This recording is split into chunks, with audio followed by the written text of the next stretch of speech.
Hi ಎಲ್ಲರಿಗೂ. ಇವತ್ತು ನನ್ನ ಎಕ್ಸಾಮಿಗೆ ಲೇಟ್ ಆಗಿತ್ತು ಅಂತ ನಮ್ಮ ಅಣ್ಣ ರಾಕೆಟ್ ಸ್ಪೀಡಲ್ಲಿ ಹೋದ. ಮಳೆ ಬರ್ತಾ ಇತ್ತು ಅಂತ ಎಲ್ಲರಿಗೂ ರಜೆ ಕೊಟ್ಟಿದ್ರು. ಆದರೆ ನಾವು ಡಿಗ್ರಿಯವ್ರು ಏನು ಪಾಪ ಮಾಡಿದ್ವಿ ಅಂತ ಗೊತ್ತಿಲ್ಲ, ನಮ್ಗೆ ಎಕ್ಸಾಮ್ ಇಟ್ಟಿದ್ರು.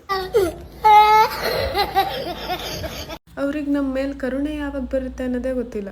ಏನು ಮಾಡೋಕ್ಕಾಗಲ್ಲ ಅಂತ ಹೇಳಿ ಮನೆಗೆ ಹೊರಟೆ. ದಿನಕ್ಕೆ ಯಾವ್ದಾದ್ರು ಒಂಥರದ್ದು ಹಣ್ಣು ತಿಂದರೆ ದೇಹಕ್ಕೆ ಒಳ್ಳೇದು. ಹಾಗೆ ಪಾಸ್ತಾ ತಿನ್ಬೇಕನ್ನಿಸ್ತು. ಪಾಸ್ತಾ ಮಾಡೋದಕ್ಕೆ ಒಂದು ಬೌಲಲ್ಲಿ ನೀರು ತಗೊಂಡೆ. 1 ಬೌಲ್ ಪಾಸ್ತಾ 1 ಟೀ ಸ್ಪೂನ್ ಎಣ್ಣೆ ಹಾಗೆ ಸ್ವಲ್ಪ ಉಪ್ಪು ಹಾಕೊಂಡು ಕುದಿಯೋಕ್ಕಿಟ್ಟೆ. ಹಾಗೆ ಸೈಡಲ್ಲಿ ಈ ಕಟರ್ ಯೂಸ್ ಮಾಡಿಕೊಂಡು ಬೀನ್ಸ್ ಕ್ಯಾರೆಟ್ ಕಟ್ ಮಾಡ್ಕೊಂಡೆ. ಆದರೆ ವೈಟ್ ಸಾಸ್ ಮಾಡಬೇಕಾದ್ರೆ ವಿಡಿಯೋ ಆನ್ ಮಾಡಿರಲಿಲ್ಲ. 2 ಟೇಬಲ್ ಸ್ಪೂನ್ ಬಟರ್ಗೆ 1 ಟೇಬಲ್ ಸ್ಪೂನ್ ಮೈದಾ ಹಾಕಿ ಸ್ವಲ್ಪ ಹಾಲು ಹಾಕಿ ಮಿಕ್ಸ್ ಮಾಡ್ಕೋಬೇಕು. ಯಾವುದೇ ಲಂಪ್ಸ್ ಇಲ್ದಿರೋ ಥರ ಮಿಕ್ಸ್ ಮಾಡಿಕೊಂಡು 2 ಸ್ಪೂನ್ ತುಪ್ಪ, 1 ಈರುಳ್ಳಿ ಹಾಗೆ ಕ್ಯಾರೆಟ್ ಬೀನ್ಸ್ ಹಾಕೊಂಡು ಫ್ರೈ ಮಾಡ್ಕೊಂಡೆ.